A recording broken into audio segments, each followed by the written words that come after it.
धौंस या धमकी के बच्चों पर नुकसानदेह और देरपा नताइज हो सकते हैं। न सिर्फ जिस्मानी, ये उनके जज्बाती और ज़हनी सेहत को भी मुतासिर कर सकता है। क्या हमें इसे बच्चे पर छोड़ देना चाहिए कि वो खुद संभालें? आपके बच्चे को महफूज रहने का हक है। हाँ, ये जरूरी है कि हम उन्हें खुद मुख्तार बनाएं, लेकिन बतौर वालिदैन हमें अपने बच्चे की भलाई के लिए मुदाखलत करने का सही वक्त मालूम होना चाहिए।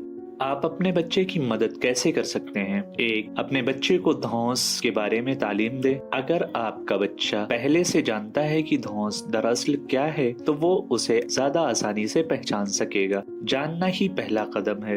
दो, अपने बच्चों से मुसलसल और खुलकर बात करें। जब वालिदैन अपने बच्चों से खुलकर धौंस के बारे में बात करते हैं, तो वो अपने तजर्बात का इश्तराक करने में ज्यादा इत्मीनान महसूस करते हैं। इसलिए उनसे न सिर्फ उनकी पढ़ाई के बारे में बात करें, बल्कि उनके एहसासात के बारे में भी बात करें। तीन, अपने बच्चे को सहारा बनने की तरगीब दें। आपका बच्चा अपने साथियों को धौंस करने से रोक सकता है, मदद की पेशकश करके और बदमाशी के रवैये पर सवाल उठाकर। ये तभी होगा जब उन्हें मालूम होगा कि उन्हें आपकी मुकम्मल हिमायत हासिल है। चार, अपने बच्चे में खुद एतमादी पैदा करें।